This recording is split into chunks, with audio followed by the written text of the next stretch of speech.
Olá, nós estamos aqui hoje no Sindicast recebendo o nosso amigo, senador, agora candidato a deputado federal, médico, oftalmologista, Dr. Eduardo Veloso, para uma sabatina em que nós vamos colocar aqui os pontos mais importantes para a saúde, para a medicina.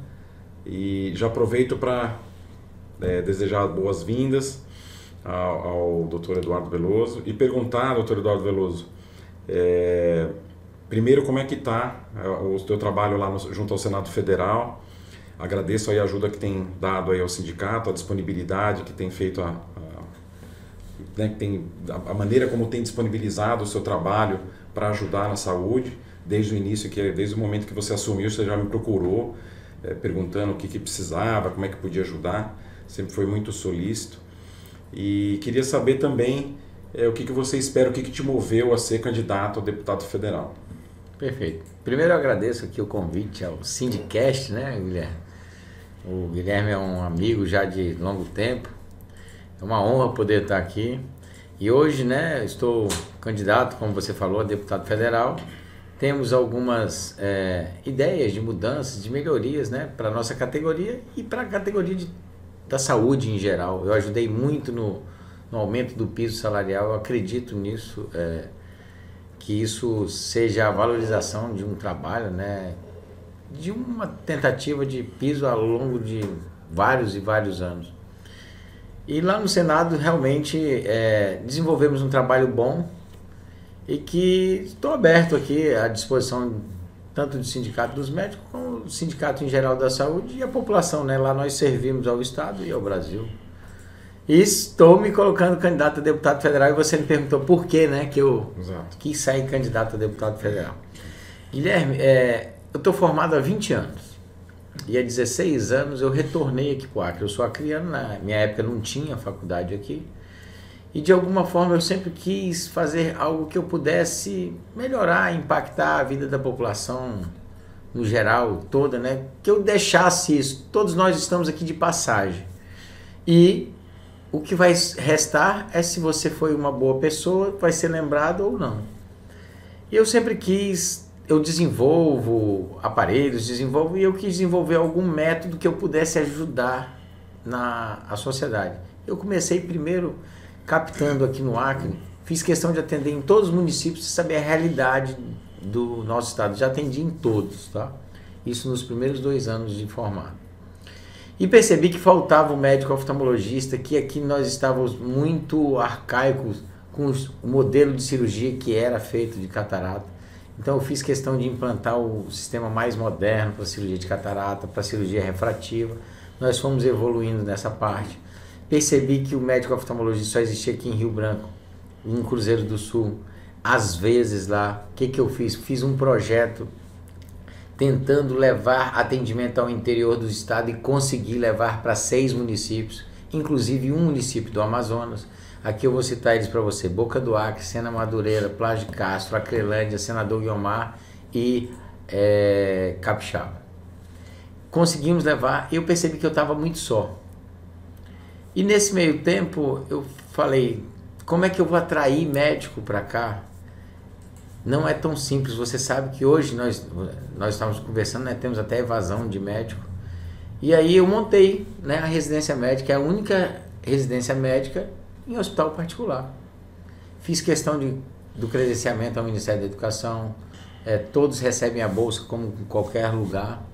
E aí nós conseguimos expandir isso. Então eu pensei, agora com a residência a gente tem um ensino, já dá para ter assim uma parte de ajuda. Eu gosto de pesquisa, de descobrir as coisas, então eu consegui através disso montar alguns projetos sociais também junto às escolas para ajudar as crianças e os adolescentes, chamado Projeto Olhar Digital, do qual o governo até há 2 meses, 1 mês e meio atrás, ele fez uma dedicatória no Facebook dele. E aí pensei como eu poderia ajudar também os nossos pais, nossos avós com a cirurgia, a fila do SUS. O SUS não está com tanta vazão. E aí criamos um projeto Visão para Todos, do qual que eu agradeço ao senador Márcio, que colocou uma emenda lá na Santa Casa, e a gente consegue lá, de alguma forma, fazer a cirurgia gratuita, a pessoa paga apenas os exames, já fizemos mais de 3 mil. Então, ao longo desses 16 anos de formado, eu acredito que no Acre não tem nenhum médico que operou mais do que eu. Tenho mais de 23 mil cirurgias, mais ou menos isso, contabilizado. Bastante. Então, a gente tem esse trabalho. E por último, eu desenvolvi, né, conseguimos levar o atendimento para o interior, fizemos esse projeto com as crianças, fizemos esse projeto com os idosos, e eu fiz um agora que só nós temos no Brasil. É o atendimento de oftalmologia por telemedicina. Inclusive, eu tive com o nosso presidente do CFM, o doutor Irano, não é isso? Eu não estou enganado? Isso. Expus isso para ele, tentando melhorar a robustez do... Como é uma coisa mais inicial, né? A gente tem algumas fragilidades de software. Então ele me deu umas ideias, tive uma conversa super aberta com ele. E nós desenvolvemos o projeto Veja Mais Brasil. E o projeto Veja Mais Brasil faz atendimento de oftalmologia por telemedicina. A gente montou um centro de captação, eu vou muito em congressos dos Estados Unidos, na Europa, e fiz um pool de aparelhos que pudessem captar todos os dados necessários do olho para que isso tivesse uma resposta bastante de tão boa qualidade como em uma consulta normal. Uhum. E aí fizemos um questionário até maior do que próprio que o médico faz no consultório. Isso é mandado para uma central, o médico analisa e a resposta vem, no caso a receita, vem toda autoexplicativa pelo WhatsApp. Então é um método novo. Viramos o ano com mais de 3.300 atendimentos. Deu tão certo que meu sonho é levar para todo o estado do Acre ter um ponto de atendimento. Hoje eu posso levar esse atendimento. Eu tenho uma van exclusiva para isso hoje. A gente pode levar atendimento para uma beira de um rio, para uma aldeia, para qualquer lugar, com qualidade. Eu quis fazer algo que eu tivesse a mesma qualidade que a minha clínica. E aí nós conseguimos isso. E hoje o governo gostou tanto, fizemos a parceria e já estamos em quase todos os municípios do estado do Acre. Então esse é o nosso propósito. Só para você ter noção, hoje nós temos mais de 5 mil municípios. Você sabe que o especialista para cidades pequenas é difícil. Uhum. Imagina se eu quero doar essa tecnologia para o SUS, e eu doando para o SUS, do dia para a noite eu consigo levar atendimento para todos os municípios do Brasil.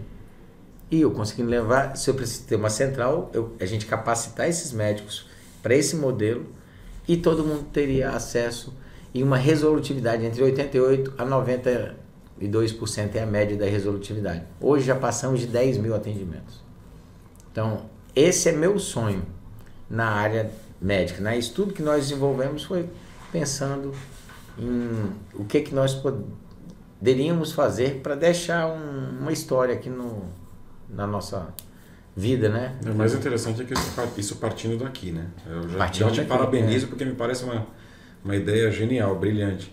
Agora, assim, será que isso seria possível também para outras áreas? Eu penso o seguinte, algumas áreas, claro que a gente precisa estar ali palpando, auscultando, mas eu penso assim, já que a gente não consegue levar o especialista, né? De repente criar uma telemedicina, né? E se eu te falar que eu já estou desenvolvendo outra? Então isso é bom. Que dê suporte ao colega que está lá, né? Claro. No município. E outra preocupação minha é que, assim, apesar de ser difícil a gente levar os colegas médicos, né, para algumas cidades mais afastadas, a gente precisa, né? Não um especialista necessariamente, mas a gente vê que algumas cidades, como Santa Rosa, Jordão, às vezes tem um médico, 2 médicos, é muito pouco, né? Para uma cidade, para uma vila, às vezes, né? Uma cidade que tem 10 mil, 15 mil habitantes, precisaria pelo menos de mais uns 2 ou 3 profissionais para desafogar, né? A sobrecarga, desafogar os colegas e diminuir essa sobrecarga sobre eles. E dar um suporte também, né? Você imagina um colega que atende sozinho e tudo, né? Sim. O cara que tem que atender uma criança que acabou de nascer, fazer um parto, ver um infartado, ver um trauma ocular, ou seja, ele tem que fazer de tudo um pouco. Então, não seria interessante a gente né, interiorizar essa tecnologia, né? Não só da oftalmologia, que eu sei que você já está providenciando, mas de repente contratar uma empresa ou estabelecer ou criar, né, algo que pudesse ser aqui em Rio Branco, talvez, e desse esse suporte por telemedicina para esses colegas. Numa sala de emergência, até ali Claro. Como a gente vê no cinema, né? Bonitinho ali, a televisão e as orientações vindo com o colega numa situação ao vivo, real, né? Ó, eu acredito que com o avanço tecnológico, tudo que era muito caro antigamente, uma tomografia era um absurdo. Hoje uma tomografia não é tão, é acessível a vários municípios. Então assim, eu acredito que tudo tem alguma saída. Nada vai substituir o médico. Nós não estamos aqui falando que isso vai substituir o médico. Mas, ó, eu já estou bolando para cardiologia, né? Eu sou casado com a Regiane, ela é cardiologista. Se a gente tem uma ausculta em tantos pontos, se nós temos o peso do paciente, se nós temos às vezes um raio-x, um acesso, então eu tenho um eletro e um raio-x para você ver também a área do coração. Sim. Se você tem um pool de tecnologia ali, de equipamentos, isso te dá um respaldo para o cara, mesmo à distância, ele te dá um norte muito fidedigno. Hoje, é aquilo que eu te falei, de 8% a 12% a gente não consegue resolver tudo na oftalmologia. Eu tenho que mandar porque muitos são cirurgias também. Então você já manda muito endereçado. Então eu acredito que isso seja o futuro, sim, de tudo, tá? Eu acredito que seja o futuro. Já. Agora, o desafio, você falou, eu estive em Santa Rosa essa semana, estive em Jordão essa semana. Lá nós não vamos conseguir colocar médico especialista lá. Isso aí nós temos que ter consciência disso. Mas nós temos que ter consciência de que nós precisamos da conscientização também dos nossos colegas. No sentido de que o governo tem que fazer a parte dele e nós também temos que fazer a nossa parte, concorda? Certo. A partir do momento que nós temos um especialista aqui no estado do Acre, nós teríamos que ter aí um rodízio não itinerante, porque a saúde itinerante é uma coisa que não é regular. Eu acho que na vida tem que existir a regularidade. Tipo, se eu tenho um cardiologista, um ortopedista, um pediatra que não vai ter também, assim, hoje muito disponível, um ginecologista, pelo menos assim, vai ter a cada 2 meses, vai ter a cada mês nesses locais. Então a gente colocar uma escala e remunerar dignamente o nosso colega que for atender lá, que se dispor a passar lá uma semana do mês. Então eu acredito que tendo um cronograma, eu tenho certeza que nenhum médico que entrasse nessa escala fosse negar esse atendimento, porque ali são vidas, né, que estão ali. Eu acho que esse é o sentido da coisa. Isso é o que eu penso. Se eu fosse hoje um governador, eu pensaria nesse pool de atendimentos regulares, não de itinerante. Itinerante é uma coisa aleatória, vai ter mês que vem, esporádica. Eu acho que tem que existir a regularidade, como eu estou tentando fazer na oftalmo. Olha, nos municípios mais distantes, que vão de avião, nós vamos manter atendimento a cada 3 meses. Nos municípios que vão de carro, todo mês, pelo menos uma vez. Então, isso é uma rotina, né? Então, eu acredito que isso dá para ser feito. Pode ser via sindicato, pode ser via cooperativa, pode ser via contratação direta itinerante. Eu não sei se isso permite, né, no sistema médico esse tipo de contratação, mas tudo tem que ser estudado. O que não pode é não chegar o médico lá. Concorda comigo? Não, de fato. É uma luta nossa, que tenhamos mais profissionais, né, porque eu acho que são poucos nesses municípios. Eles são tão poucos que eles trabalham diuturnamente. E como que um colega que trabalha dia e noite, todos os dias, e quando está em casa, muitas vezes é chamado na unidade para atender, como que ele vai ter tempo para se atualizar? Como que ele vai ter tempo para saber de todas ter noções de todas as especialidades médicas? E um suporte à distância também ajudaria muito nisso, né? Se a gente tivesse uma rede de especializada, de médicos especialistas também disponíveis aqui para dar esse suporte à distância, né? Cumprindo uma carga horária, em vez de estar no ambulatório, doutora Regiane, que é cardiologista, segunda-feira de manhã está disponível para atender todas as demandas do Estado à distância. Não sei se você está me entendendo. Algo do gênero. Poderia ajudar muito, né, nas situações de urgência. Né? há 2 governos atrás eu fiz um projeto, eu acredito demais nisso, tá? Eu acho que isso é a saída para várias e várias coisas aqui de economia. Eu acho que nós economizamos com isso. Eu vou te dar um exemplo. Se nós temos um médico regulador, que existe essa figura, certo? Sim. E quando a pessoa marca uma consulta, né? Hoje no estado ela tem que ir num posto, né? E marcar uma consulta. Por que não pode ser via telefone?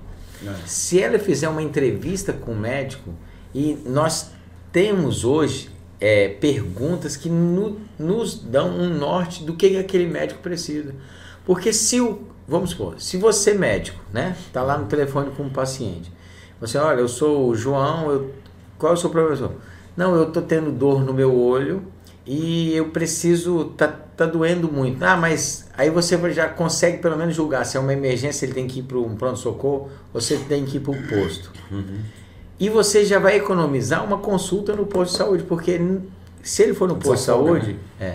Então, assim, eu já fiz mais ou menos, a média, nós economizaríamos de 30% a 40%,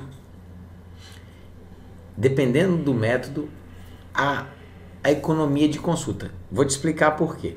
Tipo, se você pega você médico, escuta, olha, eu venho com uma fraqueza ao longo de 2 meses e eu tô tendo esse problema, tudo. O que você pensa? Poxa, esse cara pode estar anêmico, pode estar tendo alguma doença assim, eu tenho que fazer um exame de sangue, concorda comigo? Sim, sim. Então a pessoa, você pelo telefone já pediria o exame de sangue e já marcaria a consulta para ele. Você evitou um retorno, você está dando a oportunidade de nós atendermos mais um paciente.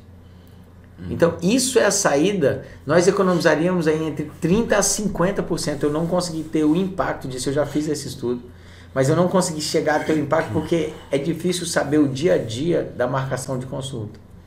Mas você pode ter certeza que de 30% a 50% nós economizaríamos, abriríamos mais consultas para a população, porque diminuiríamos o retorno, teríamos um encaminhamento mais correto, às vezes para o especialista, sem eu ter que queimar uma consulta do clínico, que às vezes ele não vai fazer nada lá. Porque se uma pessoa chega hoje num clínico e fala, eu quero ir no oftalmo, o que o clínico vai fazer? Encaminhar. Nada. Ele 1 minuto a consulta dele. Uhum. Então você tirou a oportunidade de outra pessoa. Então eu acredito nessa forma de trabalho. Isso é extremamente interessante e me anima muito ouvir isso, porque a gente precisa realmente de ideias inovadoras aí, porque a nossa população, principalmente nesses lugares mais distantes, sofre bastante, né? A gente vê a dificuldade que eles têm para ter uma consulta com um clínico geral, quiçá pensar em passar com um especialista. Então a gente precisaria realmente... Eu faço isso porque assim, nós que somos empresários e vivemos e queremos acompanhar a tecnologia, nós temos que nos refazer para pagar aquela tecnologia. E que é cara, você andar atualizado, você sabe que é caro. Então a gente faz de tudo, tenta inovar da seguinte forma para ter o maior proveito daquilo. Por isso que eu gosto, eu acho que minha função maior é essa criação de ideias, uma das coisas que eu mais gosto de fazer, para que a gente possa dar oportunidade também àqueles que não têm acesso. Porque o interessante é todo mundo ser tratado com qualidade. E para isso, às vezes é caro. Mas se você tiver ideias de baratear isso, atingir mais pessoas, isso torna a medicina mais acessível e com uma qualidade melhor. Agora, voltando à questão do Congresso... Do Senado hoje, né? Você não, o seu cargo lá como deputado federal a partir do ano que vem. Está sendo trabalhado agora o piso da enfermagem, já foi aprovado, na verdade, está esse programa jurídico aí, mas tudo indica que ano que vem a gente vai estar numa luta aí pelo piso nacional do médico. Então, nós vamos precisar do seu apoio lá, porque a Federação Médica Brasileira, da qual o nosso sindicato faz parte, já está elaborando um texto, uma minuta, na verdade, de lei para que seja aprovado esse novo texto que regulamenta aí o pagamento do profissional de medicina no nosso país. A questão é o seguinte, que eu pergunto, como você acha que isso que você pode nos ajudar lá, né, em primeiro lugar, que é uma expectativa, acho que todos os médicos do país. É claro que você está indo pelo Acre, mas os colegas aqui ficam muito ansiosos, né, por ter uma resposta positiva em relação a isso, considerando que a gente conseguiu, mas foi uma luta muito difícil aqui, né, na prefeitura, para a gente... Nossa, ficou bom, hein? Melhorou bastante. Então, e quando a gente passa a ter um piso nacional, já o país inteiro tem que obedecer a uma lei federal. Uma regra, né? Então, como é que você acha que você pode nos ajudar? Qual o tipo de interlocução? Eu não entendo muito dessa questão política lá em Brasília, né? Não tenho experiência nenhuma. Hoje, no cargo de senador, eu já até fiz essa visita ao CFM, dizendo que, como passou o piso da enfermagem, nós temos que, primeiro, ajudar eles para que se resolva essa parte jurídica.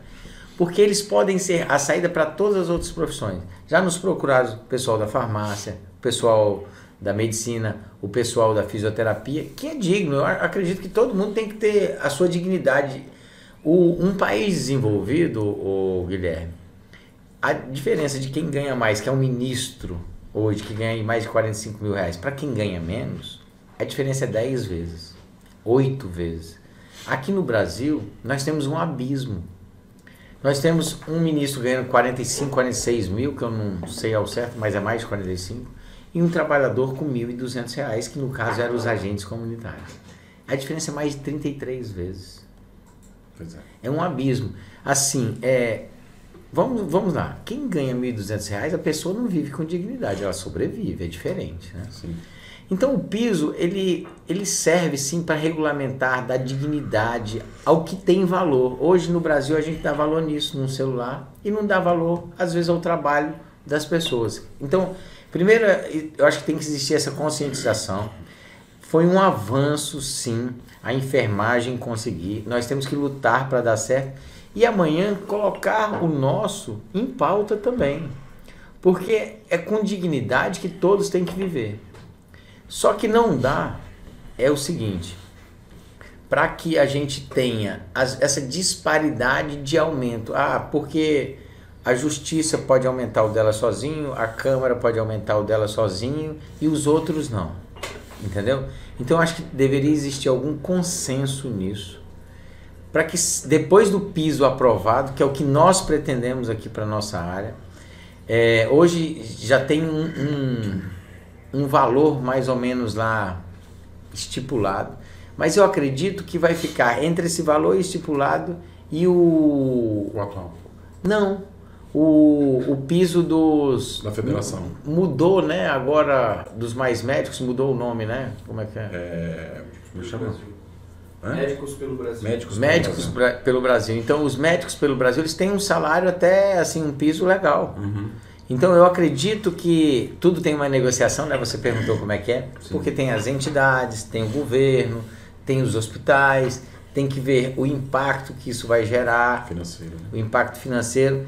Isso existe um estudo e, às vezes, entrar escalonado, porque talvez a nossa categoria tenha um salário acima de 2 dígitos, né? Uhum. E isso talvez não consiga entrar como passou dos enfermeiros. Mas isso é um avanço, nós temos que brigar por isso. Todos têm que ter um piso digno. Até para que a gente consiga, de fato, interiorizar os profissionais do nosso país. E fora isso, ter assim, o auxílio de uma interiorização. Tem que ter. Que a gente tem aqui, né? Eu lembro que a gente tem aqui. Mas é muito pouco. Muito pouco. Né? Por exemplo, nosso projeto para o PCCR, que é o Plano de Carreiras, Cargos e Remunerações, era praticamente dobrar o salário de quem está, por exemplo, em Santa Rosa ou Jordão. Ter um adicional de 100%. Essa era a nossa proposta. E veja bem, qual é o impacto isso na folha? Se nós temos 1 ou 2 profissionais nesse local? Quase nada. Quase nenhum. E a gente podia levar mais 1 ou 2 profissionais para cada cidade dessa. E quando a gente recebe o contato aqui dos profissionais, né, dos colegas dessas cidades, a gente fica com assim, o coração apertado, porque é sempre numa situação de aperreio, de aperto, né, de dificuldade. Guilherme, o que eu faço? Porque está acontecendo isso? Porque está acontecendo aquilo? Fala situações de assédio. Agora, nessa época de política, por exemplo, infelizmente a gente vê muito isso também. Né, vereadores, às vezes até prefeitos. Teve uma situação de uma colega que vivenciou isso no interior. Um vereador fez uma acusação, no meu entender, leviana, E aí nós pedimos que a Câmara Municipal apurasse, né? E aí, para nossa indignação, para nossa surpresa, a resposta deles foi que a gente estava tentando cercear a liberdade de expressão do vereador, sendo que ele estava, na verdade, atacando a colega médica, que é uma das poucas que atende nessa região, e na sua vida pessoal, não tinha nada a ver com a questão profissional, entende? Quer dizer, era uma tentativa deliberada de denegrir a imagem dela. Então, assim, nós ainda não sossegamos, nós vamos atrás, porque, assim, não sei nem qual é o partido político, eu não sei qual é o pensamento, a ideologia do vereador, mas eu vi ali um certo corporativismo. Eu falo que nós somos corporativistas na medicina, mas eu vi um corporativismo forte ali na Câmara Municipal. Isso não pode existir, né? O que tem que existir primeiro é a conscientização. Olha só, eu tive em Santa Rosa. O prefeito falou que hoje uma saca de cimento aqui no Acre é quanto? Aqui em Rio Branco, no caso. São 50, 60 reais, parece. 70. É o mais caro que tem. Não é? 50, 60. Sabe quanto é que está uma saca de cimento em Santa Rosa? Agora na seca, porque tem a variação. Deve estar mais. 125 reais. Ele fala que ninguém, nenhuma firma, nem nada, consegue ganhar nenhuma licitação lá, porque é o preço médio do Brasil. Então, assim, e aí o Tribunal de Contas bate, a Justiça bate, ele perde dinheiro, porque não pode fazer no preço que é o de lá. Então, essas coisas que a gente tem que começar. Então, se uma saca de cimento é esse preço, por que o profissional também não é esse preço? Dobrado? Sim. É o que você falou, é digno. Nós temos que ter dignidade, justiça. E não só para o médico, para todos os trabalhadores que querem, né, naquele momento, estar lá. Eu Então, acho que assim, o que me deixa bastante preocupado em relação a essas cidades mais afastadas é que a gente vê uma dificuldade, uma luta para levar ao desenvolvimento, né? A gente não consegue cortar a floresta com estradas, né? E facilitar a ligação com a capital, mas ninguém entende esse lado, né? Da necessidade da gente valorizar o profissional para que ele tenha a liberdade de se locomover, né? Que o colega possa a qualquer momento, não, vou para Rio Branco, eu preciso resolver isso. Hoje o colega que está lá, ele recebe a mesma coisa que o colega daqui, ou um pouquinho a mais, um adicional bem... Se eu te falar quanto que é uma passagem de lá para cá, R$650 cada perna para Rio Branco. Pois é. E 400 para Manoel Urbano. Não tem lógica. Aí o cara que ganha R$1.200, ele vai sair de lá? Ele não tem nem condição de sair. Eu queria até fazer uma colocação importante, que na próxima vez que a gente for conversar aqui, eu vou chamar algum gastroenterologista para participar com a gente, para tratar do meu estômago, porque o que vem de café aqui, não sei se você reparou, né? É o terceiro café, acho que vem aqui. Então a gente pode já está convidado os colegas gastro, quem se voluntariar, por favor, que vem aqui. É bom beber muito café ou não, né? Caramba, né? Eu tô ligado, assim, eu tô assim, ó, antenado já, de tanto café que eu já tomei.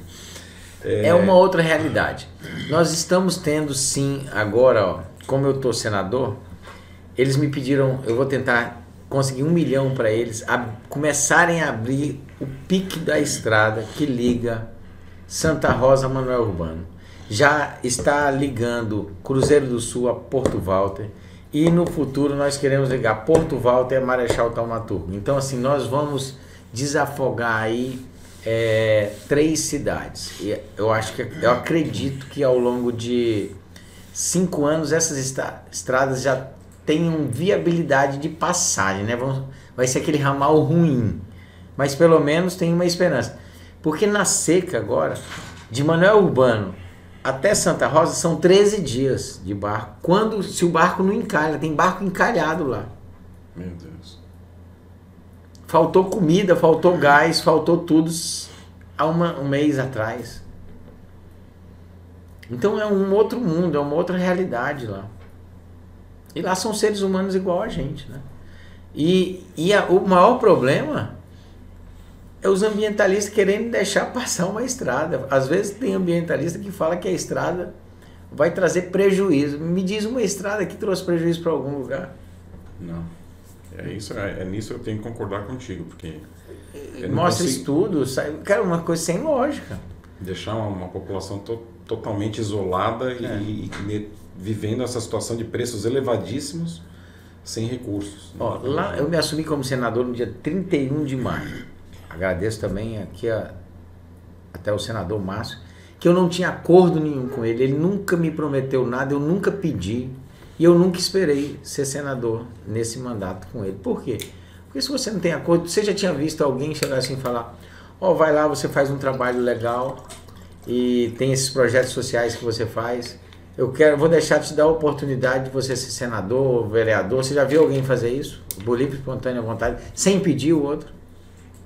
Eu nunca tinha visto e não acreditei. Quem me falou até foi a Márcia Bittar. Eu não acreditava. E foi verdade. No dia 31 eu assumi.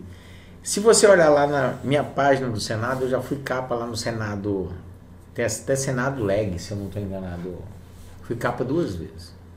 Eu fui relator de uma medida provisória que já impactou a vida de milhares de brasileiros. Baixou o álcool nos postos de gasolina de todo o Brasil. Isso me deu um destaque nacional. Fomos chamados com mais de 3 entrevistas em rede nacional. Se eu não estou enganado, foi a Jovem Pan, foi a CNN. Com isso, a gente pôde participar do aumento do Auxílio Brasil de R$400 para R$600, do auxílio caminhoneiro de R$1.000. Isso te abre portas, né? O trabalho ele vai te abrindo portas. Nós destinamos aqui, que já está na prefeitura dos municípios do Acre, mais de 15 milhões nesse 1 mês e 17 dias que eu passei lá trabalhando diretamente. Tem 6 milhões aqui para Rio Branco, 4 milhões e 800 para Sena, 500 mil para Feijó, 230 mil para Epitaciolândia. Os outros municípios eu já não lembro mais. E tem mais 40 a 60 milhões para vir. Ou seja, isso tudo é extra-orçamentário, porque agora não é aquelas emendas que todo mundo tem. Todo deputado e todo senador, ele tem, se eu não estou enganado, juntando, é mais de 40 milhões de emenda. Isso tudo é extra-orçamentário. Então, assim, trabalhando lá, a gente consegue trazer recursos para cá e dá para melhorar muita coisa. Só que aí tem que ter essa articulação lá em Brasília, esse compromisso, né, aqui com trazer recursos e tentar melhorar. Uma outra pergunta que eu queria fazer para ti é o seguinte: não seria a hora, não está na hora já do Acre ter um hospital federal? Ou seja ele universitário ou não, a gente vê que a gente não tem ainda, né, nenhum hospital mantido pela União.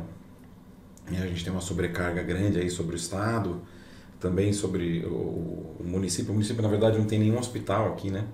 Fica já aí lançada a ideia do município, de repente, tomar a iniciativa de criar, fazer como Porto Velho, por exemplo, que tem um hospital municipal, uma maternidade, né, de baixo risco, que é administrada pela prefeitura. Você não estaria no momento da gente ter isso, né? Até ligado por exemplo, à Universidade Federal aqui do Acre, né, que estimulasse aí não só o atendimento, mas também ensino e pesquisa, né, como você mesmo... É uma das áreas que eu mais gosto até. Gosta. E outra, tem como lá no Congresso você ajudar na questão de infraestrutura aqui do Estado? O que eu quero dizer? A gente vê que algumas unidades nossas estão realmente uma situação muito difícil, né? Como aconteceu agora em Sena Madureira, a obra está paralisada. Nós temos também o hospital lá de Chapuri, que tem um problema estrutural razoável. Feijó, a maternidade está novinha, mas o pronto-socorro está bem deteriorado. Como é que tem essa possibilidade de ajudar como deputado federal? Tem sim, deixa eu te falar. Talvez isso seja até o mais fácil. A criação de novos hospitais não seja difícil, tanto ele sendo universitário ou não. Uma das pautas médicas que mais me falam é a criação de um hospital universitário, tá? Aqui ligado ao UFAC. Ele sendo federal, ligado ou não ao UFAC, eu acredito que tenha que existir sim, tá, Guilherme? Eu sou a favor. Só que eu acredito que não nesse modelo de gestão que está. Por quê? Hoje, o modelo ele está muito centralizado.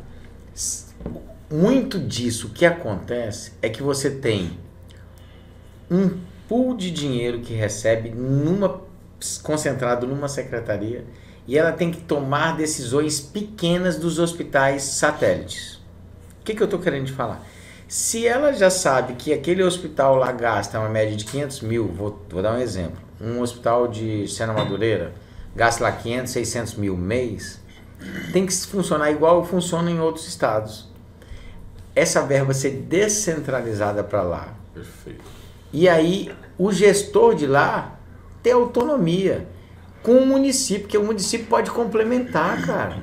Hoje o município não tem acesso aos hospitais que teoricamente são do município, porque está lá no município, mas é o estado que toma conta, mas quem está lá é a população do município. Sim. E aí o município não tem interferência nenhuma, não pode ajudar.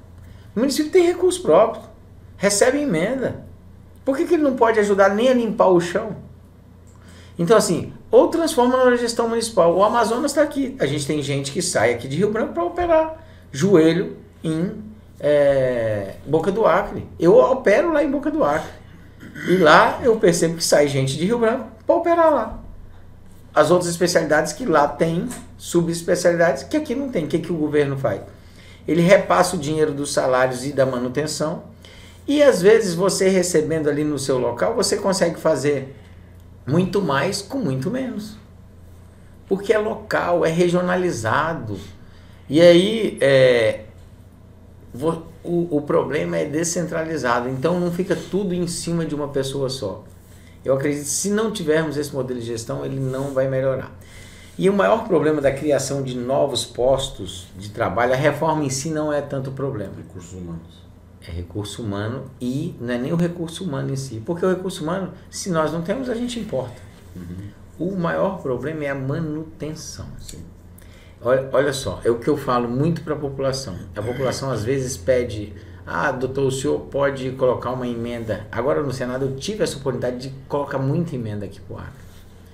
E aí a gente às vezes coloca a emenda, não sai. Não sai às vezes uma creche, não sai às vezes uma escola, um posto de saúde. É pedido isso.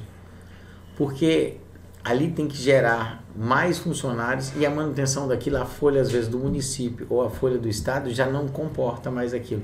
Então a pessoa não abre.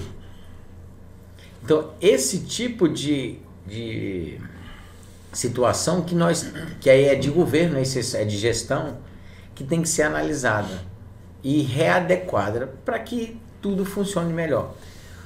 Hoje, na política do passado, eu acredito que é uma política do passado, tudo se queriam fazer coisas novas. Eu vou te dar um exemplo.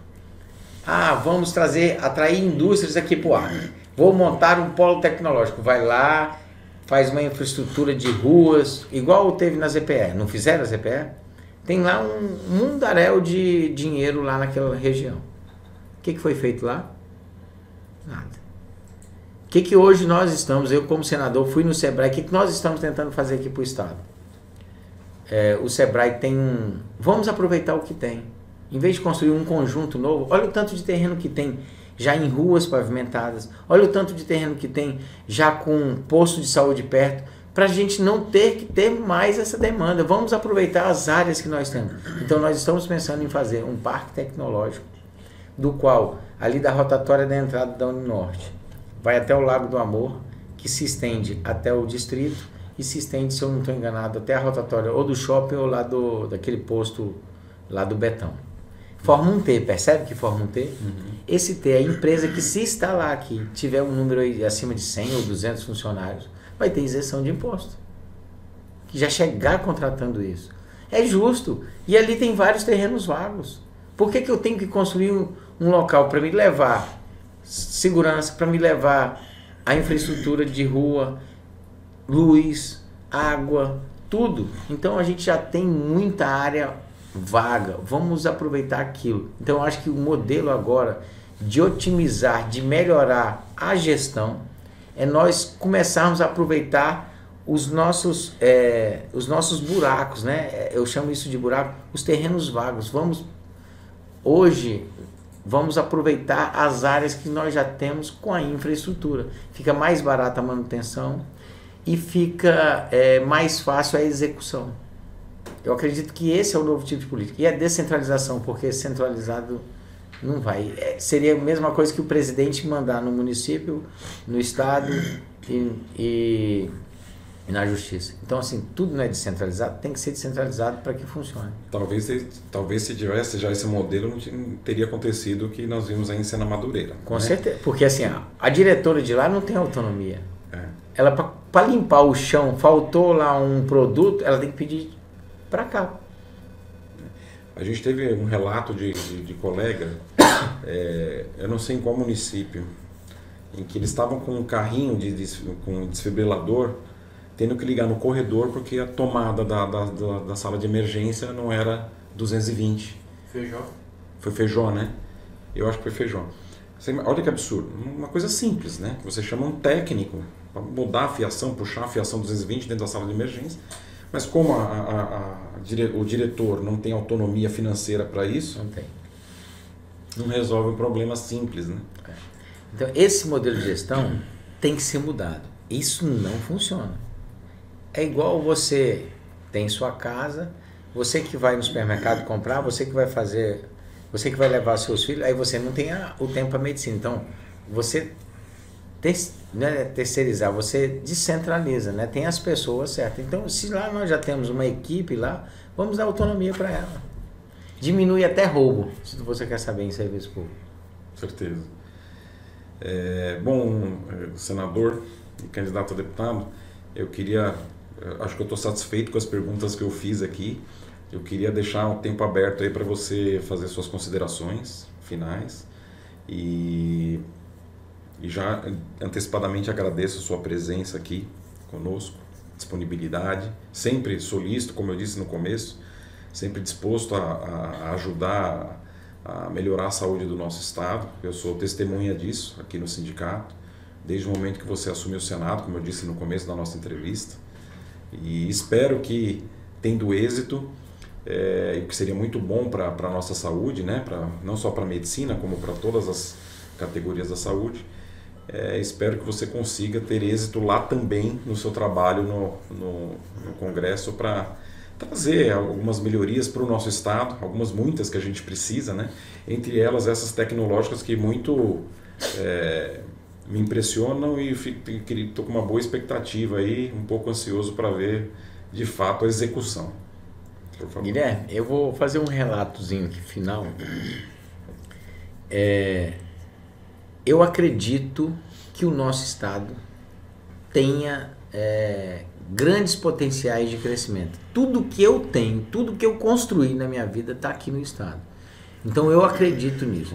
Muito que me fez entrar na política, você me fez aquela pergunta lá inicial, eu atendo na fundação, na maternidade, no pronto-socorro, na Santa Casa, na minha clínica. 60% da nossa população, às vezes, não sabe o que vai comer com 2, 3 dias. É duro isso, né? Então, alguma forma da gente poder, ao longo dos anos, melhorar essa oferta de trabalho. Porque hoje o maior problema não é nem a saúde. O maior problema hoje aqui no Acre é a falta de oportunidade de emprego. Há 40 anos atrás, eu sou acriano, Rio Branco era muito mais desenvolvido que Porto Velho. E você viu o que são duas diferenças políticas que tiveram. Hoje Rondônia tem um alto padrão de produção, de importância para o Brasil. Empregabilidade. De empregabilidade. E o que nós temos aqui no Acre? O homem do campo não pôde produzir, ninguém consegue viver da borracha. Você sabia que aqui a borracha é subsidiada? Você produz uma borracha R$12, 13 e vende ela 8, sabia disso? E o governo paga a diferença. Você sabia que isso acontece? Não. Então, assim, o homem do campo quer produzir, o homem do campo quer plantar, o homem do campo quer criar gado. O homem do campo quer fazer o estado desenvolver. Mas para isso ele precisa do título dele, ele precisa ter regularidade, ser reconhecido. Então, assim, eu acho que umas políticas nós temos que mudar para avançar o Acre. O Acre hoje, para o Brasil, não tem importância econômica, tá? Então nós estamos hoje para o Brasil como uma rua, com um beco sem saída. Por quê? Caminhão vem para cá cheio e volta seco, vazio. Nós não produzimos nada, nós não temos indústria. Nós estamos aqui apenas sobrevivendo, teoricamente. Qual é a nossa viabilidade? Eu acredito muito na saída de Cruzeiro do Sul para Pucallpa, nessa estrada. Só para você ter noção, de Rondonópolis até o Porto de Santos. É a mesma distância de Rondonópolis ao Porto do Peru, passando por Cruzeiro do Sul, Porto de Calhau. É a mesma distância. O Centro-Oeste hoje é um dos maiores produtores, né, de grãos que exportamos para a China e os países asiáticos. Por São Paulo, o navio demora 5 dias a mais, a 6, do que saindo do Porto de Calhau, no Peru. Detalhe, e ainda paga caro para passar no canal do Panamá. Se sair por aqui, nós vamos economizar 5 dias e não paga para sair no canal do Panamá. Imagina o tanto de indústria que viria para a fronteira aqui, que nós iríamos receber produtos da China e o nosso escoamento. O Acre mudaria ou não mudaria? A nossa BR, nossos irmãos, nossos médicos, nossos companheiros da saúde que estão lá em Cruzeiro do Sul, que dependem dessa BR, qual é a finalidade da BR para o Brasil hoje? Nada, levar gente e comida daqui para Cruzeiro do Sul. Manso Lima, Rodrigues Alves. Não tem mais. Nós temos... Sabe qual é o valor para arrumar a BR? Eu fui lá no DENIT como senador. Quase 2 bilhões de reais. Ela foi toda mal feita. A subbase dela. O general Santos Filho saiu do Pará, andou de carro em todas as estradas federais do Brasil, aqui do norte do Brasil, inclusive parando e ele mostrou lá no relatório, quase 2 bilhões de reais para arrumar. O acreano, com a política que tem, não vai conseguir resolver nunca, se essa estrada não tiver uma viabilidade econômica para o Brasil. E para nós sermos reconhecidos com viabilidade econômica, nós precisamos dessa estrada. Aí nós geraríamos maior número de empregos, teríamos um porquê, viraria um corredor aqui. Você sabe o tanto que iria valorizar até a nossa terra, a nossa casa, tudo passaria a ter mais valor. Por quê? Porque seria uma continuidade de passagem para o mundo inteiro. Nós estamos abrindo uma porta. Então, assim, eu acredito muito no Estado, eu acredito que nós temos que ter políticas com esse tipo de pensamento, de desenvolvimento.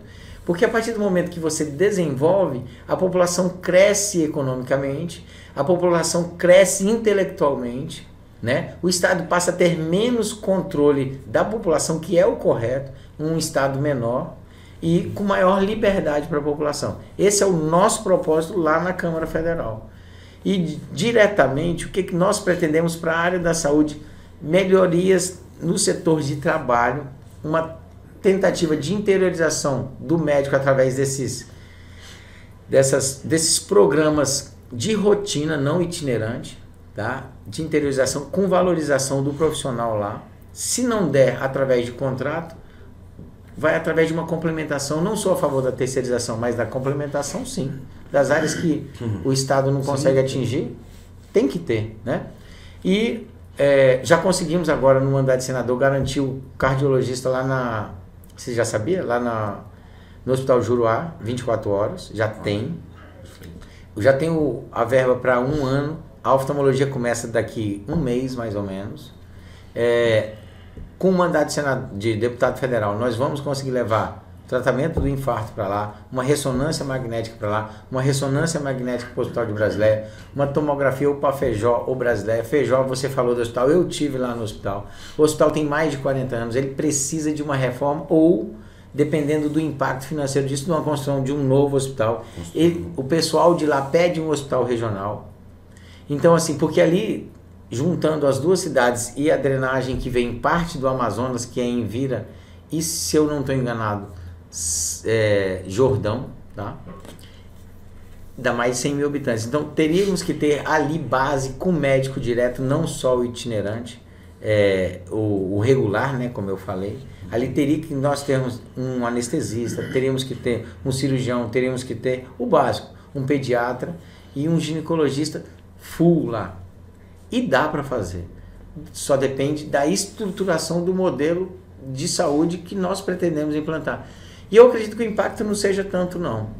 Então, assim, é dessa forma que nós queremos trabalhar lá na Câmara Federal. Por isso que a gente está nessa empreitada, pedindo o apoio aí de todo mundo, que se você estiver nos escutando, não tiver candidato também, estamos pedindo o seu voto, o seu apoio para deputado federal, para que a gente possa sonhar, né? Sonhar com o Acre e um Brasil melhor.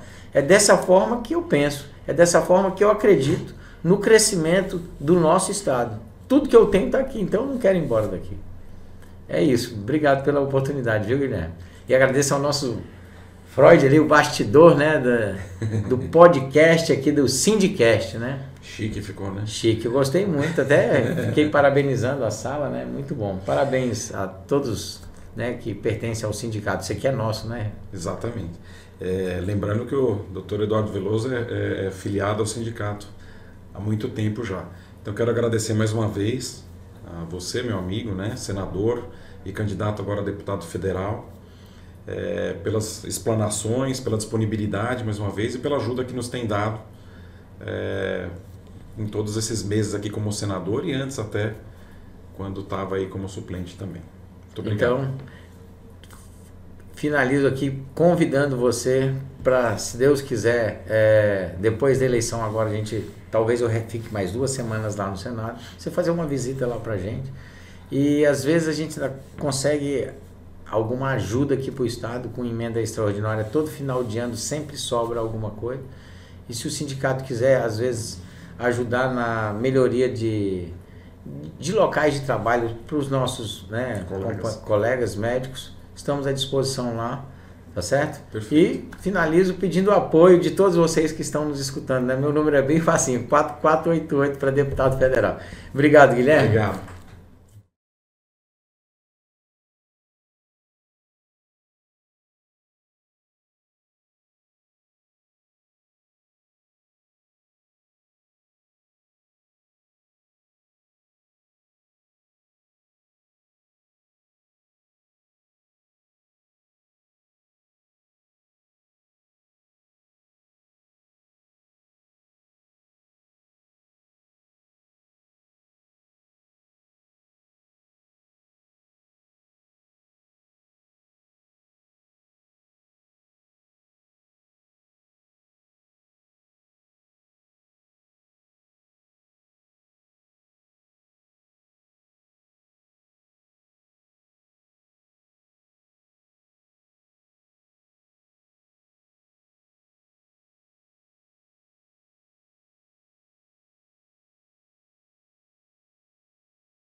Se uma pessoa chega hoje num clínico e fala, eu quero ir no oftalmo, o que o clínico vai fazer?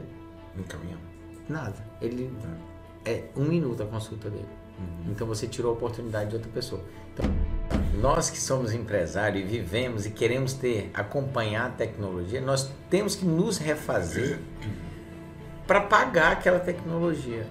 E que é cara. Você andar atualizado, você sabe que é caro. Então a gente faz de tudo, tenta inovar da seguinte forma para ter o maior proveito daquilo. O problema é descentralizado, então não fica tudo em cima de uma pessoa só. Eu acredito que se não tivermos esse modelo de gestão, ele não vai melhorar. E o maior problema da criação de novos postos de trabalho, a reforma em si não é tanto problema. O maior problema é a manutenção. Olha, não sai às vezes uma creche, não sai às vezes uma escola, um posto de saúde. É pedido isso, porque ali tem que gerar mais funcionários e a manutenção daquilo, a folha às vezes do município ou a folha do estado já não comporta mais aquilo.